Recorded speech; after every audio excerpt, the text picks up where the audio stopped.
हिमालय के ऊपर एक जगह है जिसे टाइबेटन प्लेटो कहते हैं।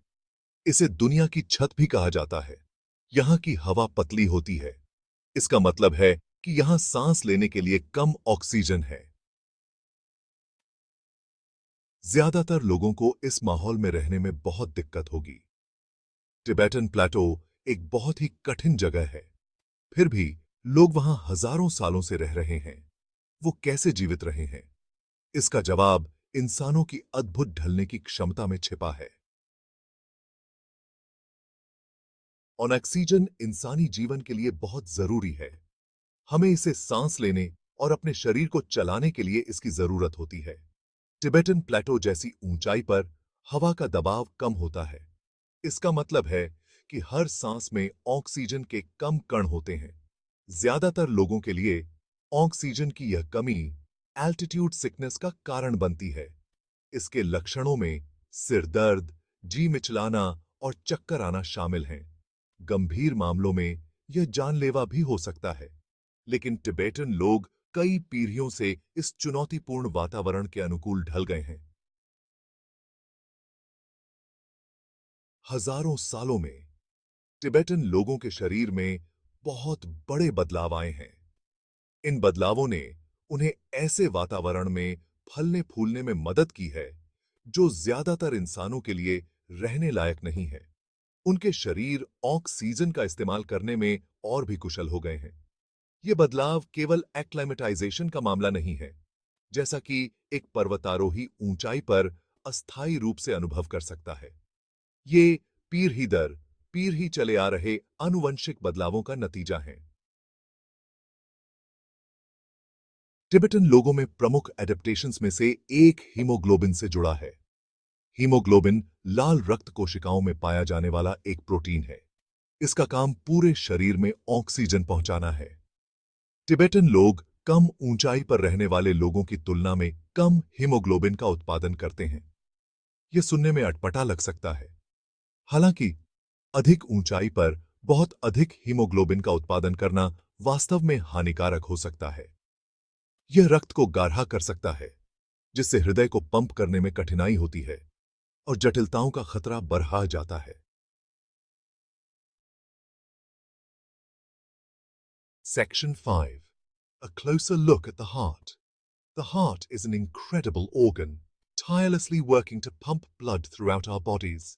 It is essential for delivering oxygen and nutrients to tissues and removing waste products. Understanding its structure and function is crucial for appreciating how it adapts to different environments. एक और महत्वपूर्ण एडेप्टेशन दिल में होता है। दिल की संरचना और कार्यप्रणाली में बदलाव हमें यह समझने में मदद करते हैं कि यह विभिन्न परिस्थितियों में कैसे अनुकूलित होता है।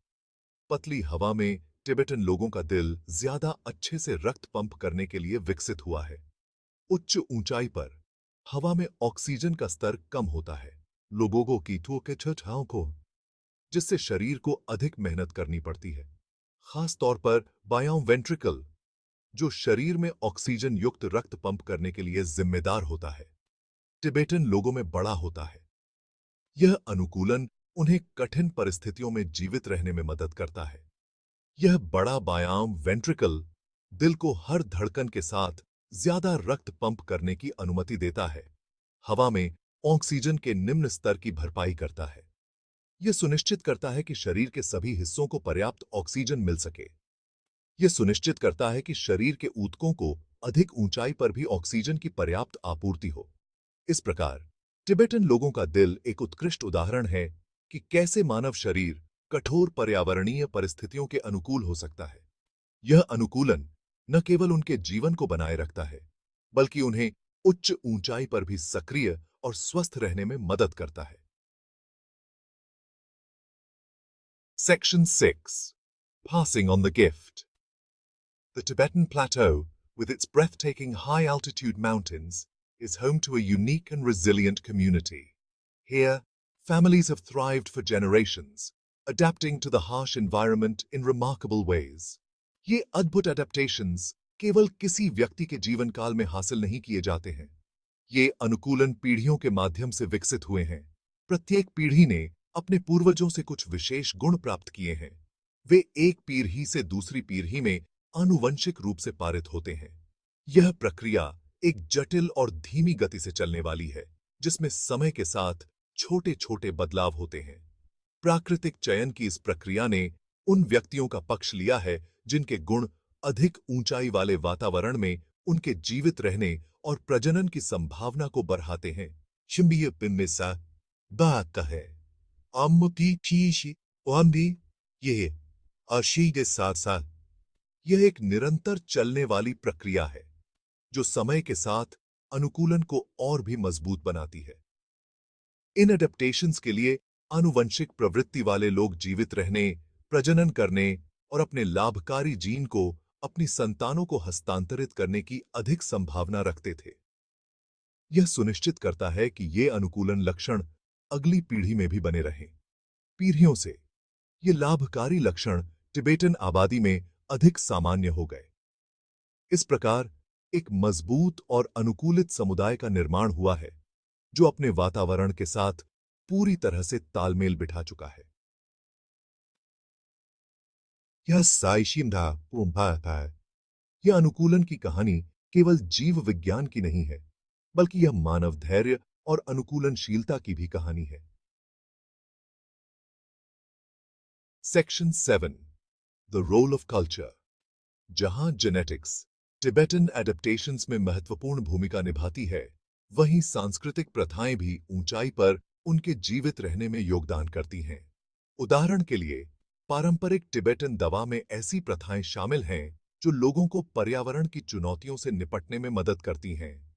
इसके अलावा सामाजिक संरचनाएं और जीवन शैली के विकल्प, जैसे कि खान-पान और शारीरिक गतिविधि के तरीके, यह प्रभावित कर सकते हैं कि व्यक्ति ऊंचाई वाले वातावरण के अनुकूल कैसे ढलते हैं। ये सांस्कृतिक कारक आनुवंशिक प्रवृत्तियों के साथ मिलकर टिबेटन लोगों के समग्र लचीलेपन को आकार देते हैं। Section 8 a story of resilience. Tibetan लोगों की कहानी मानव प्रजाति की अविश्वसनीय अडेप्टेबिलिटी का प्रमाण है। यह सबसे चुनौतीपूर्ण वातावरण में भी हमारे फलने फूलने की क्षमता को उजागर करता है। उनके एडेप्टेशंस आनुवंशिकी, पर्यावरण और संस्कृति के जटिल परस्पर क्रिया का परिणाम हैं। इन एडेप्टेशंस का अध्ययन करके वैज्ञानिक मानव विकास और हमारी शारीरिक क्षमताओं की सीमाओं की गहरी समझ हासिल कर सकते हैं। Tibetan Plato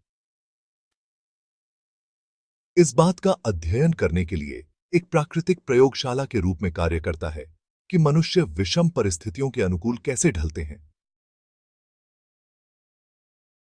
section 9 unlocking the secrets of evolution. Tibetan plateau क्रिया में विकास का अध्ययन करने का एक अनूठा अवसर प्रदान करता है।